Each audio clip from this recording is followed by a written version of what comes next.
Purple Daily is daily Vikings entertainment. We just want the Vikings to win a Super Bowl before we die. I will ride with this group. Seriously, man. Please. And away we go. I don't know if the audience caught that, but the sound you just heard was Thor Nystrom cracking his 400th energy drink of the month of April so far. That might be underselling it, actually. Are you gonna stone cold Steve Austin a couple of energy drinks here right on the show? Just bang. I'm gonna wait till the Vikings get a steal on Thursday. Okay, then you're gonna. Yeah. Okay. Yeah, fair. then we're doing it for sure. Boys, you know it's draft week when you wake up and put on ESPN and on every show, prospects on the right-hand side of the screen and the countdown clock. It's great. 3 days, and then the minutes, and then the seconds. Oh, the seconds. Yes. Yeah, seconds. It's the best, man. Yeah, they go to commercial break, and it's like, here's a cornerback from Southern Methodist you've never heard of that Thor probably has. Yeah, Thor, can you name a cornerback from Southern Methodist? Maybe not right this second. Okay. Put him on the spot. So he is Thor Nystrom from Matthew Berry's FantasyLife.com. It's a bonus Thursday here on Purple Daily. It's draft week. You'll be back on actual Thursday as well, at least in the morning. And then we'll do a recap after the draft is over later on this weekend with you. But before we get into, we're just lobbing a bunch of Vikings draft-related questions at Thor here. We start our week at Quick Trip, Judd Zolgad. Yeah, and guess what? There are a million reasons to stop by Quick Trip. We could talk about the food. We could talk about filling up the gas lead. We could talk about, a snack or pop. But what I want to talk to you about right now is what they are serving up when it comes to chicken. That's right. Dinner, for instance, hand-breaded, fried to perfection, and ready for you to enjoy.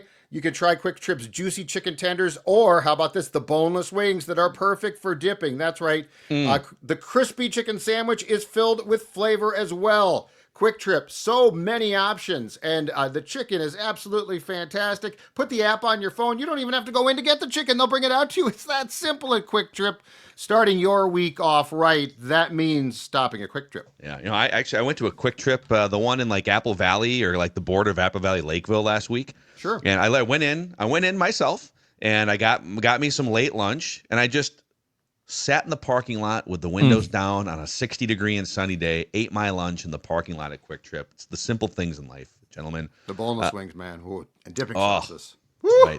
So also the draft party, the Purple Daily Draft Party presented by Standard Heating and Air Conditioning is happening here in just a few days. The 4th annual. It's a blast every year. I feel like every year it's kind of taken on a new life of its own. Limited tickets still available. Limited tickets available at scorenorth.com/draft. We are back at the Fillmore in Minneapolis this Thursday at 7 p.m. There's general admission tickets. There's VIP tickets. They get you a food voucher, drink vouchers, a Purple Daily snapback hat, a meet and greet with us. Before the event, which the doors open for VIP at 5, general admission 5:30. We go live at 7. Across the street, starting at 3:30, is the pre-party at Brixworth. So that's going to be a blast. We'll tell you more about that later in the show. And if you're looking for a last-minute 15% room rate discount, Element Hotel attached to the Fillmore is your place. Go to scorenorth.com/element. A shout-out to them, to Park Dental, to Continental Diamond, to Standard Heating and Air Conditioning, Two Men in a Junk Truck, Roku, and all of our partners that help us put this event on. So, all right, let's just throw some stuff at Thor here. We're just Phil, before we begin, I was looking through my top 100 cornerbacks during and there is no Southern Methodist cornerback in my top 100 cornerbacks in this class. Okay. Just for an update for anyone out there that was wondering. So somewhere there is a Southern Methodist daily podcast that's just fretting about the state of their secondary going into 2025. Okay, question number 1 for you. Give us 5-ish players that you would like the Vikings to draft if they pick around 24. Let's say they pick between 24 and 32, pending a trade back. Which 5 players on the Thor 500, now that you've gone through your whole offseason process, would you say these would be at the tip? If I'm Kwesi, Thor has been hired by Kwesi to put together his top 5 around that range. Who are they? It would be Calvin Banks Jr., Gray Zabel, We're just at 24, right? Not a trade down, just at 24. 24-ish. Okay. So like between 24 and maybe 30, 32 if they do trade back. Then Derek Harmon, Kenneth Grant, and between Jade Barron and Walter Nolan for the other one, if I can. Okay. Cheat. Yeah. And Will Johnson too. I want to toss in just because he could shockingly fall down there. Yeah. So I'm going to cheat to 7 if that's okay. So you've got 2 offensive linemen, 3 defensive linemen, and then Jade Barron, and then Will Johnson. You're throwing him on the table. Yeah. That's where I'd be. Okay. What would cause Will Johnson to fall? The athletic questions, he probably shouldn't have tested. He didn't initially, and then he did late. And it was one of those, you just should have sat that one out. But he was a shutdown boundary guy on Michigan's 2023 team. Last year, he struggled with injuries. Mm-hmm. So it's between those 2 things. There's questions about him when he's playing with his back to the cornerback, running down the field, trailing. He's better playing forward. So his zone scheme would be best for him, but he's very good with that. So Thorsky, if you were indeed consulted by Kwesi and the Vikings, mm-hmm. who would you also conversely at same spots, let's say 24 to 32, who would you tell them based on what you've seen from them now in a couple of drafts not to pick? Like who concerns you the most that they might pick based on how you feel about their tendencies, which is why you are getting a huge sum of money to work for the Vikings here and to warn them, beware of this player. I'm still waiting on my finder's fee for JJ. So that's in the mail. But I would say probably the top one for me, like a realistic guy that you see at 24 in like mocks and stuff. I would say Nika Manwari. I think he's the most mocked player to the Vikings over like a 3-month process. Do not want period, or do not want in that range. Do not want in the top 40. Wow. Yeah, I mean, if they trade away back and then it's like, later in the second round, sure. But I think Nika Manwari is overrated. And when people call him like one of the movable guys, they're wrong. I mean, really? Yeah, I mean, Nika Manwari is a mutant linebacker, essentially. He exists. If there's a line of continuum between linebacker and safety, he exists right on the middle of it. He was a linebacker in high school, Columbia High. He stayed home, South Carolina, and they moved him to like strong safety. But it's a hybrid position that is essentially a glorified linebacker. He plays in the box all the time. He's awesome in run defense. The issue is you got to hide him in coverage. You can't trust him as a center fielder at all. His instincts aren't great for it. You can't trust him in the nickel, any man sort of concept, because he can't trust him with his back to the quarterback. So he has to be in coverage. You have to hide him in drop zones as the glorified linebacker that he is. He gets oversold by people because the athletic profile, and he did put up stats last year. He was a first-team All-American, but it's because he accrues the tackle numbers because they play him in the box and he's sideline to sideline. That's the thing he's awesome at. But in coverage, it comes and goes. You get flash plays, and then you get the poor instincts will manifest in his zone coverage responsibilities. And so he gets paper cut a lot. And that's in, again, low leverage coverage situation. You cannot put him in a high leverage one. So that's a guy who is not going to return value on the 24 slot. Okay. On the players that you did green light here, it's interesting because you got the 3 different categories. You got a couple cornerbacks, then you got the defensive lineman, and then the offensive lineman. Banks would be a left tackle in waiting if needed, or maybe for the Vikings, a right tackle in waiting, but a left guard day one, right? So with Kelvin Banks Jr. and or Gray Zabel, both of them can play beyond left guard, but you'd be drafting them essentially to start day one, completing your offensive line, right? Yeah, exactly. Yeah, those guys would be day one left guard starters for the Vikings. Yep. And then Derek Harmon, Kenneth Grant, and Walter Nolan, those guys would be more long-term plays because you've got your Javon Hargrave and you got your Jonathan Allen, and those guys would come in and just probably be immediate rotational down line. And Harrison Phillips is also going to start. So you'd be drafting those guys for like a 5 to 6 year window or arc, not necessarily to start day one on defense, right? Yeah, but they would play whoever, if that guy, he would play heavy snaps year one because he'd be IDL 4, right? And you're backing up multiple positions coming in rotation. So he would be playing decent amount of snaps, but yes, not a nominal starter in the base. So there's, you know what? If they got a left guard who could start day one and step in and be a fixture there, that would be great. But the more I think about this, the more I think if you could get a defensive tackle there who's a long-term fix but a short-term one, because if you look at the injury history of the two guys that they signed and the amount of rotation that those guys have, so like they don't. It's not like you play every snap. It's not like you're a safety or a corner. Correct. I actually think for what the Vikings are doing, as much as I would love to see a fifth guy on that offensive line step in there, and now you've got just a killer line, I'm very confident in 4 of the 5 spots. And I'm not convinced that the left guard spot is going to be a disaster.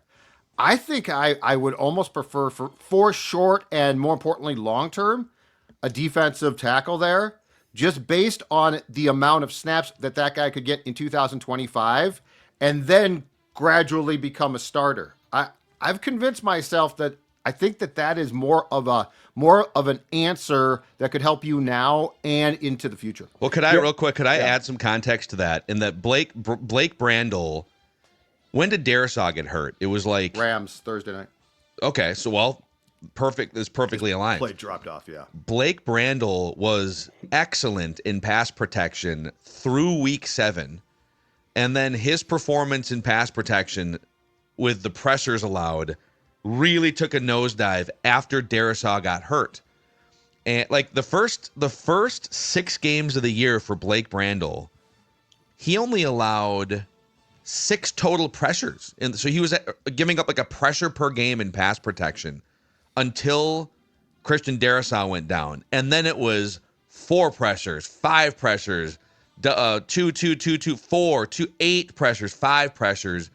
So to your point, having Darisaw in at left tackle and having, at least in the short term, a reliable veteran Ryan Kelly makes it a lot easier for any left guard to jump in, even if they don't draft a rookie in the first round. Blake Brandel will play better with those guys surrounding him than he did in the final half of last season.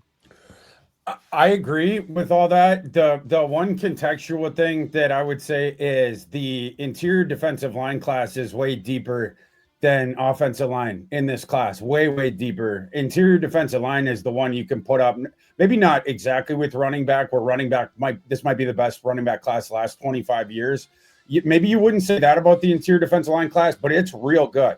It's a top 2 position group in this draft. So theoretically heading in, I think I would be leaning towards using the round 3 comp pick on that position, because I think the offensive line is going to drop off the shelf first.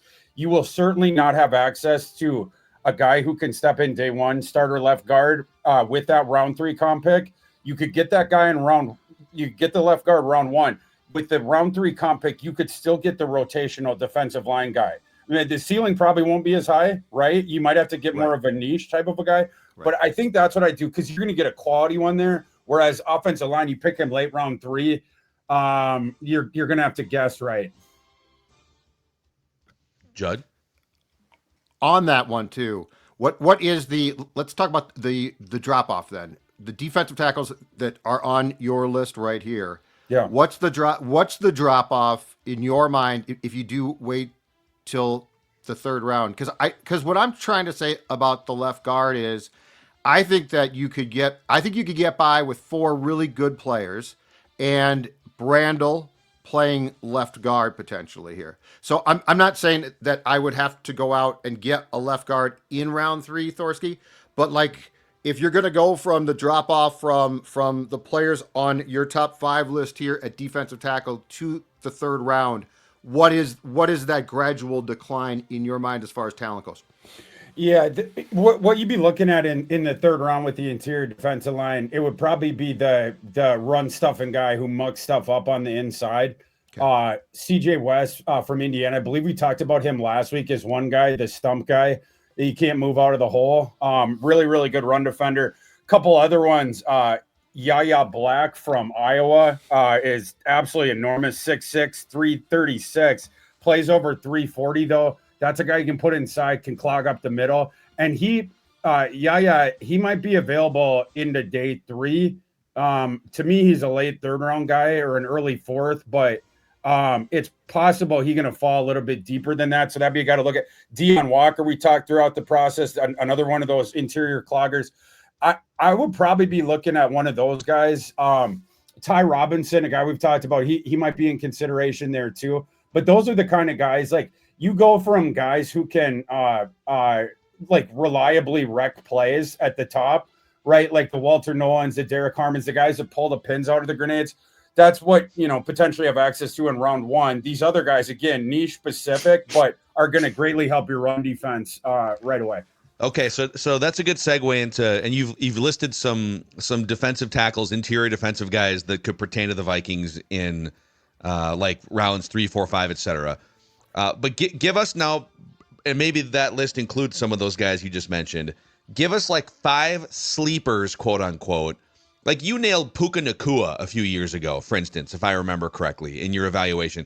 Give us who are the Puka Nacuas at some of these positions where, boy, you could, if they're drafted by the right team, and maybe their draft profile was just not as bloated as some of the other guys, that the Vikings or other teams could look at on days 2 and 3. For the receiver position, since you mentioned Puka, this guy's probably not going to be Puka, but that I think is the deep sleeper there is Isaac Tesla from Arkansas. I really like his game, and I can explain why he didn't get more college production. But the flashes are there, and the athletic profile is all there, and we saw it on the field at the Senior Bowl. This guy had a good pre-draft process, but 6'4", 215, 993 RAS, and he profiles as a big slot. He can win down the field. I like the big slots that can win at the 3rd level of the field, because then the defense have to be concerned of a 3rd receiver taking the top off. You have to start playing, the double high safeties with that. And what I'm interested about of Tesla is the way that they used him at Arkansas as a limited passing offense. They would use him as the deep threat slot, and do cool stuff with that and clear out spacing and stuff like that. But Tesla also tested elite agility, and they didn't use him as much in the intermediate range. Their quarterback's not good at accuracy or timing concepts. I wonder if Tesla in the NFL, if there's more utility to untap there because of the movement skills. He already has the frame, the overall athletic package. So that would be a guy that I would toss out at the wide receiver position, but I could go position by position. Yeah, dude, throw some sleepers. My quarterback sleeper is Kyle McCord. I didn't like Kyle McCord the year before at Ohio State, but he got kicked out of Ohio State, because they went and got Will Howard. But at Syracuse, his game really took a step forward. Number 3 last year, PFF wins above replacement. It's contradictory, because it's like, how did he leave Ohio State when they were stocked with talent, but then he gets better at Syracuse? It's because at Ohio State, you have to go through their progressions, right? You have to run the system, you have to run the plays as they are written for you. And so McCord, when he was let off that sort of leash, when he was untethered, even with the lesser players that he was playing with at Syracuse, it allowed him to attack the defense as he wanted right after the snap. He's good at denoting the coverage right away, and he wants to attack where he wants to attack. He has a feel for that and a gumption for that, and that part of his game played up last year when he was allowed to do it. I like him in the pocket. He's not a great athlete, and he doesn't have a howitzer for an arm. But again, that feel and that willingness to attack defenses, to see it right away and then attack it. I think you have an interesting starter kit there for a pocket passer. The thing that he enters the NFL with, the tool set, it's like Chad Henne-esque, Kirk Cousins-esque. Kirk Cousins would be the absolute bonanza if McCord developed all the way through. But Kirk Cousins was viewed exactly the same, in the exact same physical package, very similar arm strength, similar mechanically, coming out of Michigan State when he was a day 3 pick, as Kyle McCord is about to be. This sounds like a KO type of guy, like a blueprint for a guy that KO could get and mold and develop these skills. And you guys want one more delicious thing about Kyle McCord vis-a-vis the Minnesota Vikings? JJ McCarthy was a diehard Ohio State fan, and all he wanted to do was play for the Buckeyes. He was a 5-star quarterback recruit, and was talking to them, and they said that they were going to offer him the scholarship. Ryan Day offered that scholarship to a young man named Kyle McCord. JJ McCarthy then immediately committed to Michigan because he wanted to kick Ohio State's what. I love that so much. JJ McCarthy never lost to Ohio State in his career. Michigan hadn't beaten Ohio State for years prior to that. McCarthy goes, they didn't lose to him one time. Bringing Kyle McCord in practice. You want to light a fire under JJ? Yes. The kid who took his scholarship at Ohio State. I love this, dude. This is great.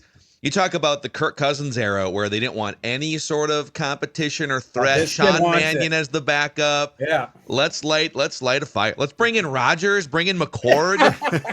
Let's bring them all in. Bring them all in. Yeah. Give us so we got your receiver, your quarterback. Give us like 3 other day 2, day 3 sleeper types that we can At the running back position, I like as sleepers. I like Taj Brooks. I like Marcus Yarns. I'd say Brashard Smith as well from SMU. He's not quite as big of a sleeper, but he's going to go day 3.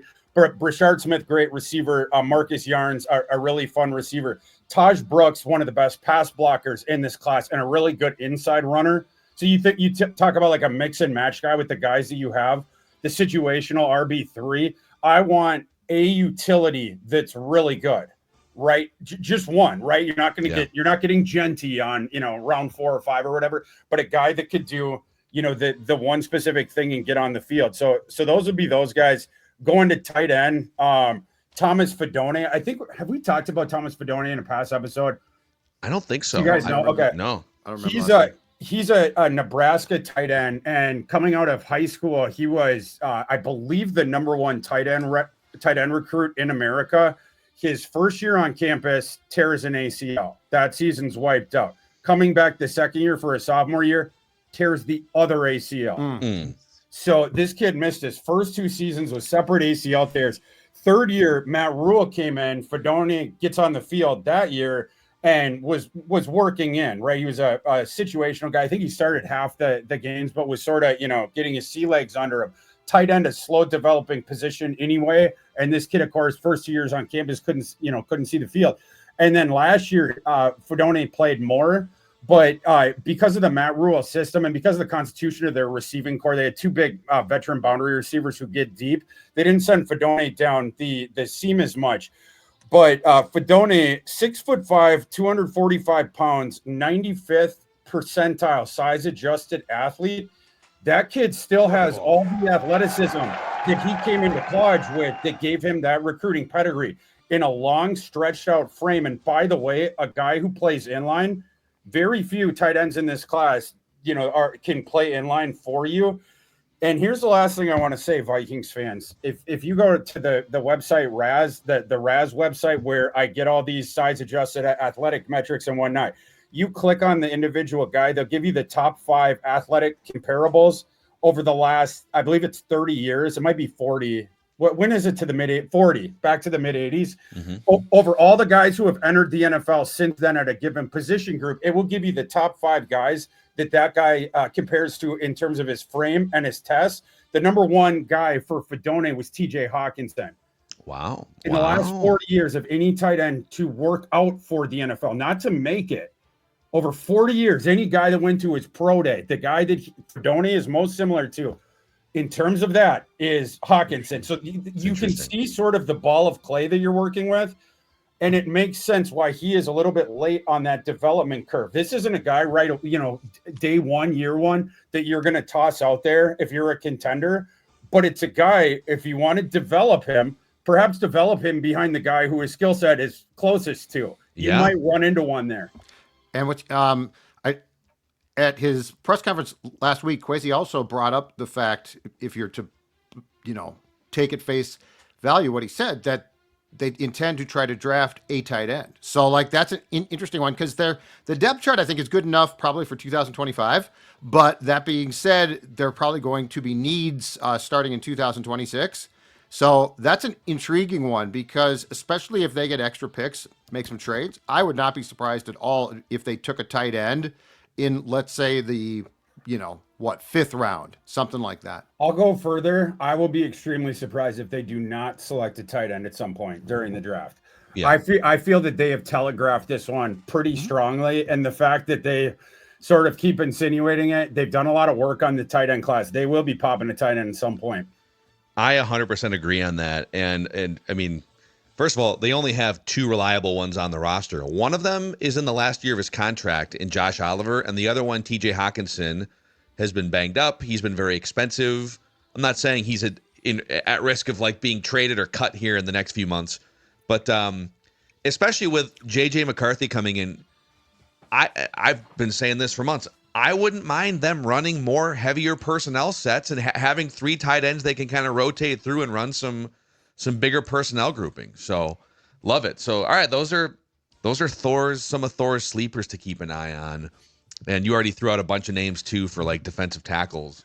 Yeah, so, well, and if you want to keep going, offensive line, Jalen Travis from just down 35 at Iowa State, I think is a really interesting sleeper. Jalen Travis, he came up from the FCS late in his career, goes to Iowa State. He still has technique things to work on because he's a big sort of octopus kind of guy, very, very long. And sometimes it can be like 2 left thumbs with him. But the starter kit, just the ball of clay that you'd be working with, very interesting here. 6'8", 340 pounds, 91st percentile size adjusted athlete. This is a crappy tackle class that has very few left tackles in it. A kid like that, if we get into late day 3, that's the kind of shoot the moon. Well, it's not even shooting the moon, because if he doesn't work out, you can just cut him. It don't matter. Right. Yeah. Like it's the kind of guy that you want to take a shot on there. Because if that guy hits, you have a long-term starter at a tackle position. Love that. Hey, Thor, where do you stand on Juergens and Rouse? Because there's been talk about if Juergens can compete at left guard, which I don't buy, but there's been talk about that. Rouse supposedly has been took a bunch of reps at guard, but he's a tackle. So, like, from the guys from the 2024 draft class, where do you stand on those guys as well? Rouse is a swing player. He's fine for that. And Juergens, we'll see if he's on the roster this year. Oh wow! So you're not certain at all. They need to get better on the offensive line, and that includes the depth. Okay. Yeah. Thor, I remember Thor going back even to like the draft recap last year was never super high on Juergens. He was, in fact, on the consensus boards, he was even way down outside of like the draftable range. So hang tight here, because we received a really interesting note from the Purple Daily Anonymous tip line. This is where I go for news now. Some people go to ESPN. I go to the Purple Daily Anonymous tip line. And I'll be honest, it doesn't necessarily directly have to do with the Vikings, but 2 things. 1, it's super juicy. And 2, usually we do the Purple Daily Anonymous tip line on Fridays, and the night 1 of the draft will already have played out before Feedback Friday. So, damn it, this deserves a space. I am so happy you're doing this while I'm on. So we'll get Thor's reaction here. I was on live on Friday when you guys were reading that. I was waiting for the thing to start. I couldn't wait until you read. People are like, "Give us the tips! Give us the tips now! We want them." That's exactly right. We'll give you a tip. MSP Plumbing, Heating, and Air Conditioning can help your HVAC system. Yeah. Absolutely the best in town. I'm going to tell you right now, if you are drafting someone to take care of the plumbing, heating, and air in your house, MSP is your top overall pick. It's one of one. They do absolutely outstanding work. How do I know? Because they've been to my house multiple times in the past couple months for fixes, including my furnace about a month ago now. It was on the fritz. It wasn't working right. This was on a Friday. By Saturday, the house was freezing cold. Guess what? Saturday, they show up, they fix it, do a great job. And now join MSP, what they're calling their Total Comfort Club, for $8 a month. AC tune-up, furnace tune-up, and a plumbing check all included, so that you get ahead of problems before they start. Also, priority service for you if you join, so you don't have to wait days for a tech to show up. They are right there. And if you need repairs done, members get 10% off for service. So give them a call, 651-615-4292, or check out their website, calmsp.com. Call MSP.com. Don't let this first round draft choice get away. MSP Plumbing, Heating, and Air do the great job. Park Dental is the first round pick if you're looking for a dentist here in the Twin Cities or Western Wisconsin. So yeah, I've had 2 awesome checkups or appointments at Park Dental. No cavities yet. Very exciting. And I was without a dentist there for like a year and a half. Very scary place to be. My teeth were about to fall out. No, it wasn't quite that bad.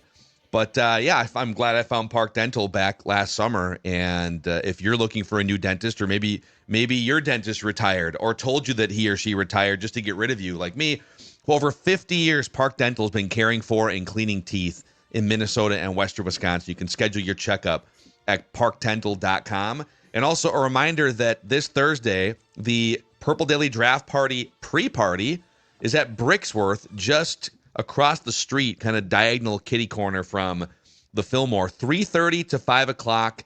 You can drink that signature Nas Reed Hazy IPA because Brixworth is also a great Timberwolves pre- and post-game place.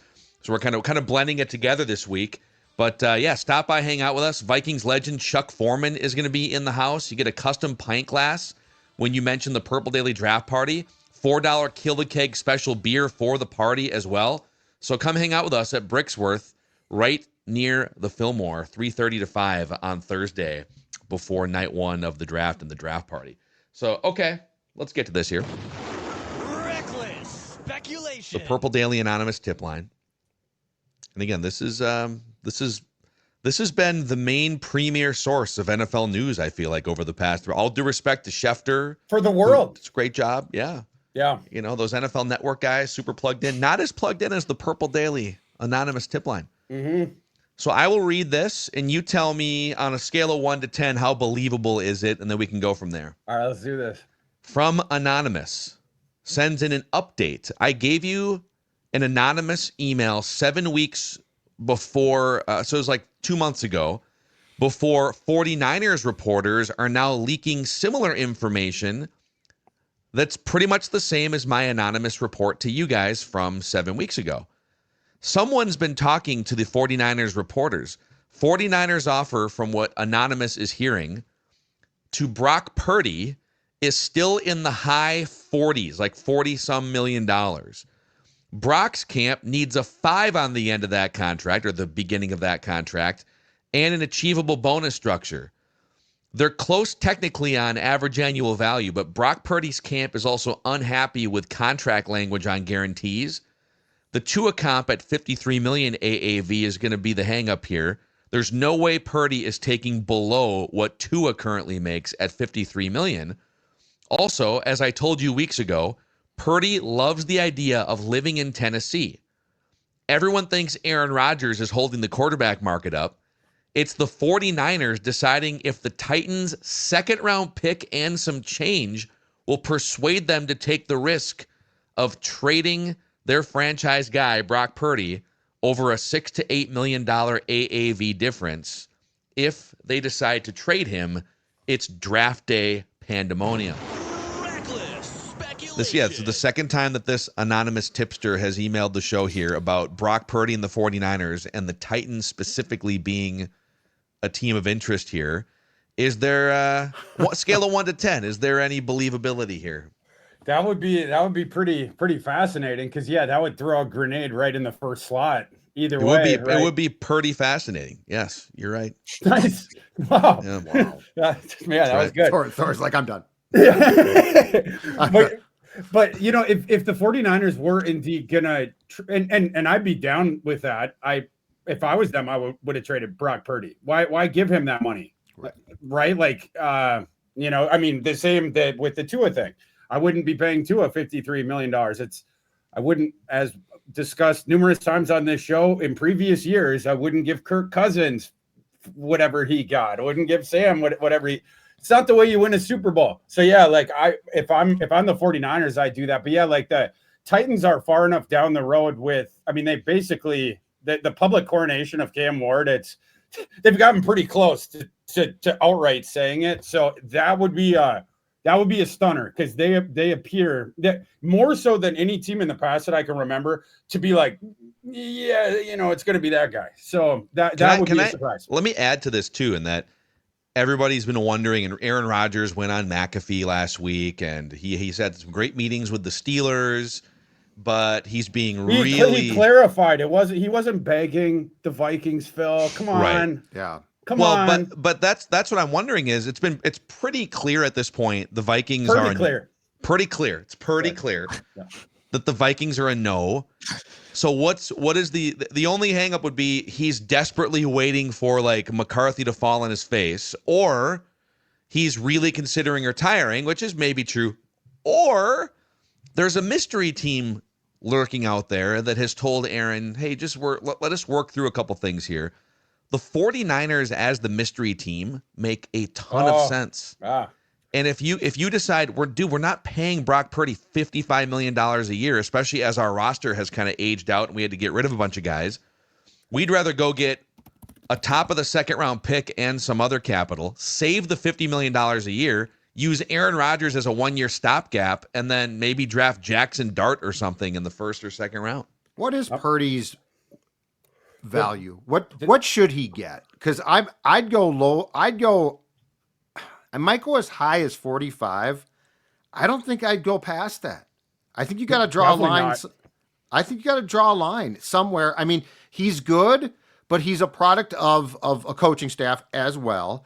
And I just think at some point in time, these contracts, Tua, Dak is the poster child, right?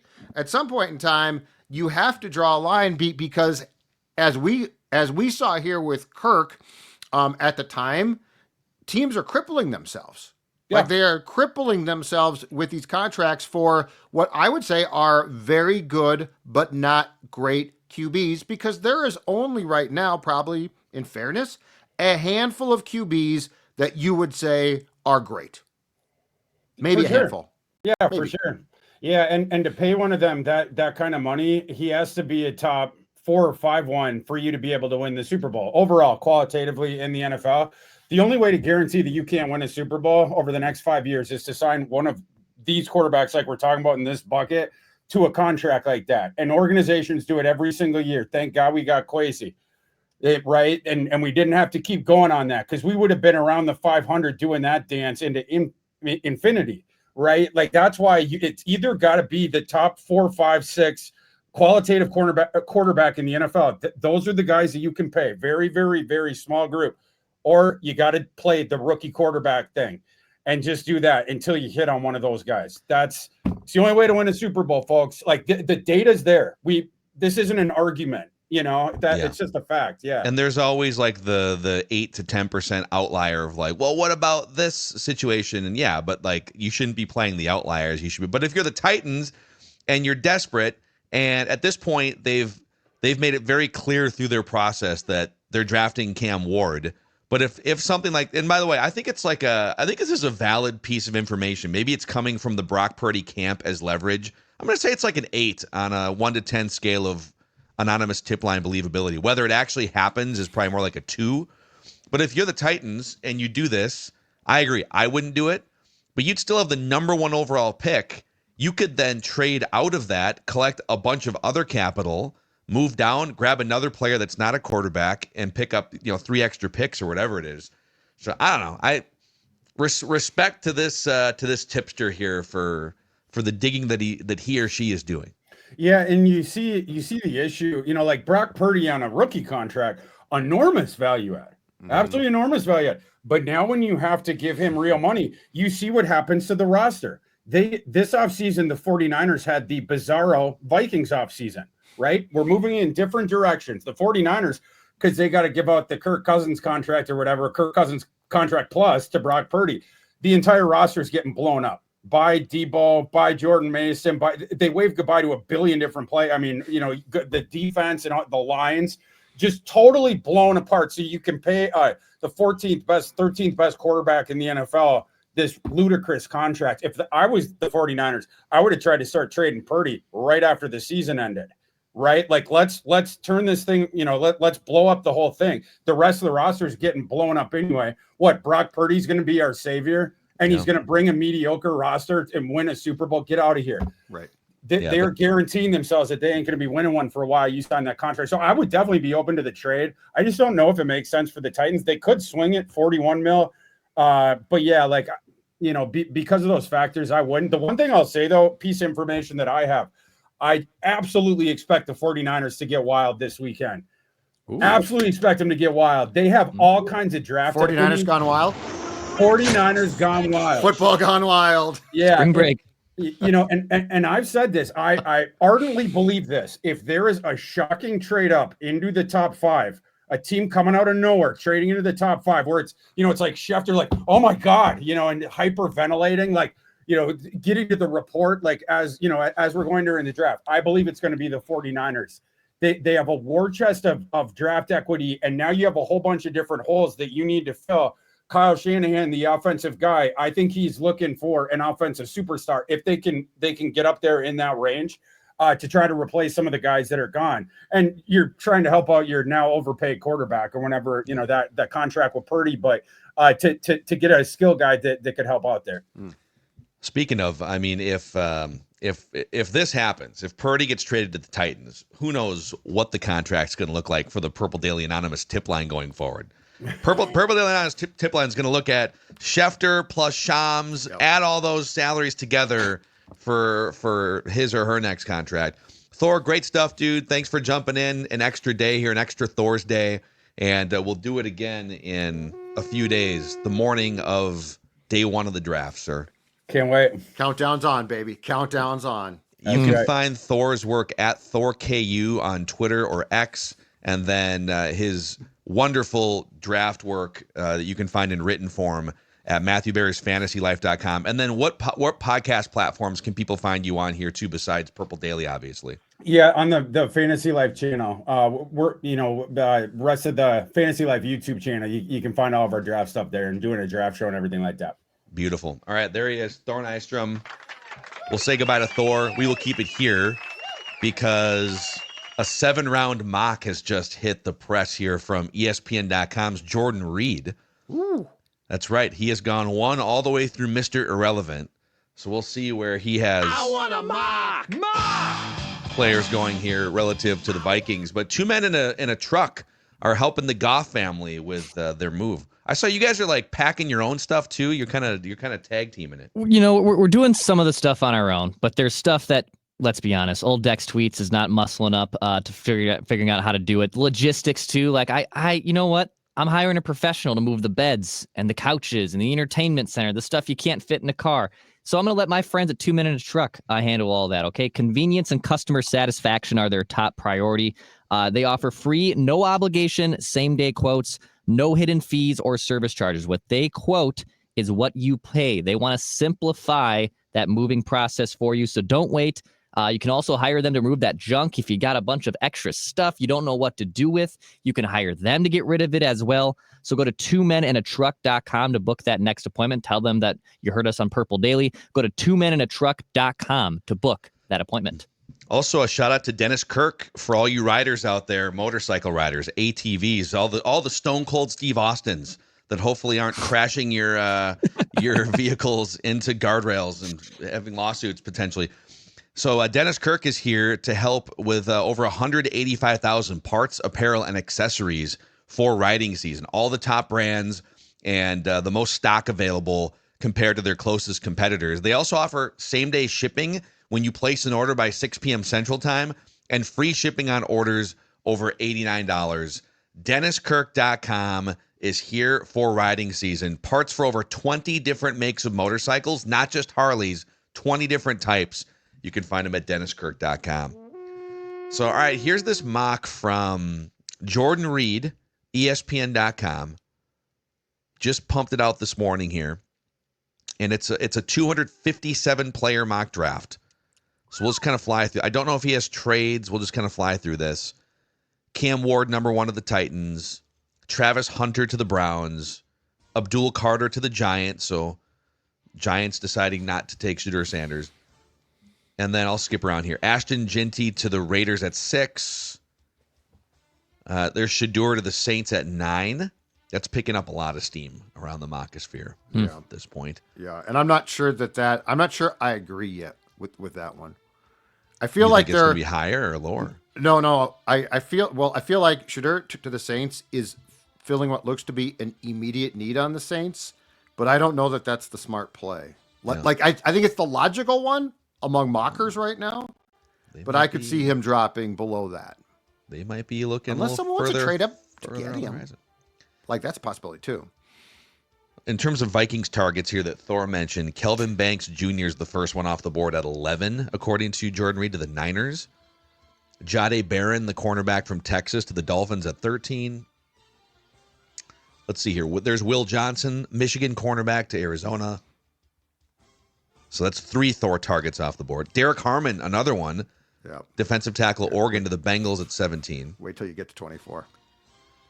Omarion Hampton, running back, North Carolina, to the Broncos at 20. Ooh, Jackson Dart, Steelers. Yep. Okay. All right. Yep.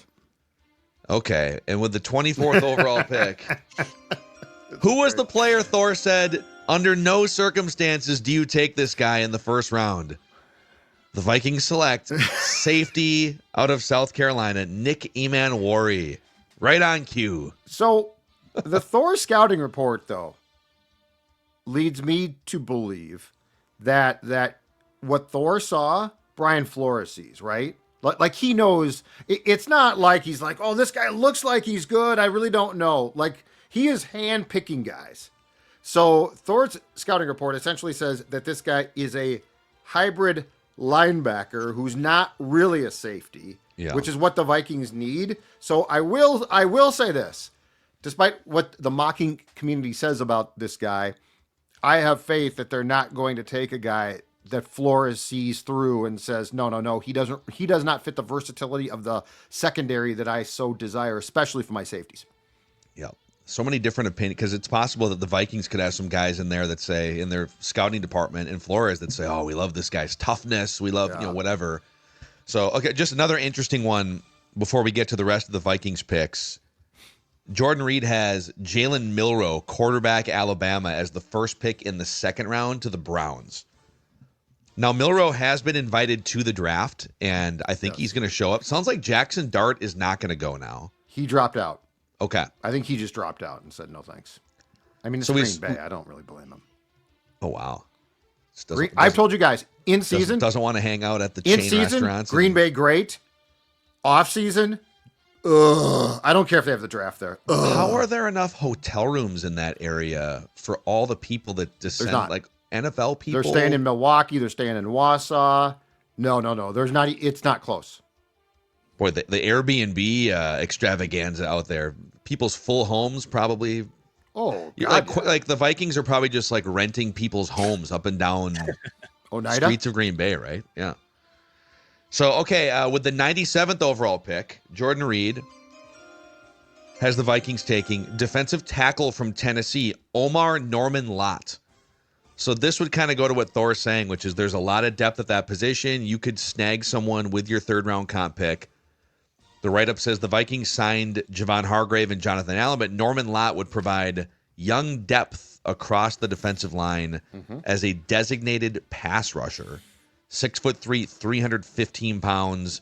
He had a handful of sacks last year and the year before for Tennessee. Okay. And then with the 139, this is where the write-ups stop. It's just players at this point. He's just like, I'm done. I'm He's good. just Like, I'll do the 7-rounders. I ain't doing a write-up for 139, dude. Where's that dartboard for round 4? Round 5, bang. So with the 139, Jordan Reed has the Vikings selecting Jordan Hancock, cornerback from Ohio State. And then with the 187 in round 6, it's Kansas guard Bryce. Is it Cabeldew? Cabeldew. I'm going to go with Cabeldew. Cabeldew? Cabeldew. Don't correct yourself. Cabell? The first time sounded good. Cabeldew sounds better. Just say it fast and then move on. It's like a wine. Cabaldu. Yeah, it really sounds like a wine. Naga. Zin? I'm not gonna be drinking this anymore. Yeah. Yeah, I love the Spanish Cabeldu. Yes. Can I get the 6 or 9 guard? ounces? Can I Better get the make guard? So, all right. So, I don't know. It's kind of funny that right on cue, and we didn't plan that or anything. I had this lined up as the mock we were going to do, and Thor was this like, don't draft Nick Emanwari. I love how Thor, he doesn't want to totally disrespect these guys. Like when you asked about Michael Juergens, he was like processing in his head, that man has a family. You know, he seems like a nice guy. The Vikings need some better depth along the offensive line. Yeah. I'll leave it at that. The one thing I'll go back to in our conversation about a guard or defensive tackle is I understand the short-term play, okay? But the free agents that the Vikings just signed are not solutions. They're like stopgaps. And they might be great, but they're stopgaps. So I guess my feeling is if you have a good guard there and an equally as good or better, because the draft class, to Thor's point, is so deep, defensive tackle, I'm not going to say, yeah, well, we just signed 2 guys, though. I'm going to say, wait. You signed 2 guys who were hurt last year, who are both not young players. So if I could get a rotational guy who's a stud on day one, but then in 2026, a starter, like that's where I will admit to a temptation at that position. Everyone in the NFL who is 28 years of age or older is short term. And go back to if your draft strategy is, well, we already have a good player at that position, therefore we should stay away from that position, then you wouldn't have drafted Adrian Peterson in 2007. Because Chester Taylor was a 1,200-yard back who could play at a high level on third down. Yeah. And he was one of the top 10 starting running backs in the league in 2006. And you didn't go into that draft thinking, we have to draft a running back. But when Adrian Peterson falls to you in at 7 or 8 or whatever it was, and then you start looking, well, Chester was a free agent signing. It was like a 3-year deal. He's 28 now going into 2007. He's a short-term guy. Mm-hmm. He's really good, but he's a short-term guy. Mm-hmm. Have your eyes open and your mind open to draft Adrian Peterson. And I would say the same thing. It's great that they found a center. It's great that they found 2 interior pass rushers. Those dudes are all on the wrong side of the NFL age curve. They might be great solutions for this year. If they're still great solutions in 2 years or 3 years from now, awesome. That's a bonus. But you have to expect that it's kind of a 1, maybe a 2-year stopgap. When you draft a player in the first round, it's a 5-year contract. Right, exactly. Into their prime. Exactly. And you usually, if they're good, you usually get first dibs to sign them to a second contract. Amen. So, yeah, I would not. There's the only position I would be really careful about is quarterback, because you have J.J. McCarthy, and you don't want to.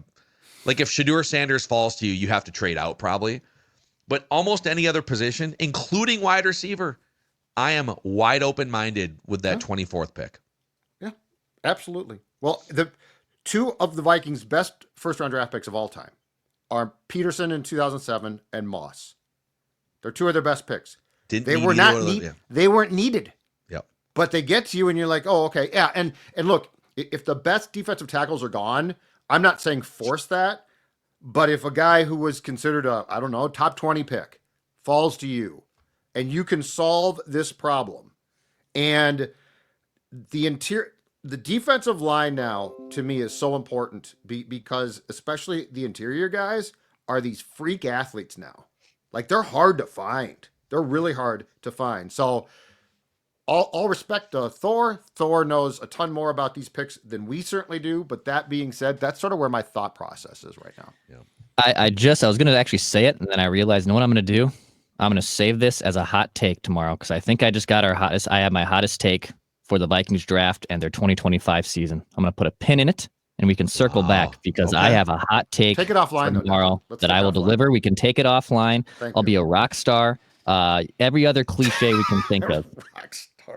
I'm going to take that offline. We'll circle back. I don't know. It's a good one, though. It's a good one, though. You're a rock star. It's definitely an overused really term. is. All right, so Dex, nice little 24-hour tease right there. Yeah, it's a huge week here for the Vikings, huge week for Purple Daily, too. We're going to be pumping some extra shows. We've got our live draft streams from the Fillmore on Thursday night, and then we're going to kind of gauge and see. We're going to be live on Friday night for sure for the start of the second round. Then we'll kind of react and see what picks they have. But scorenorth.com/draft. Limited tickets available to join us on Thursday night at the Fillmore. We can't wait. We just want the Vikings to win a Super Bowl before we die. We'll see you guys tomorrow for latest Vikings news and that Dex hot take.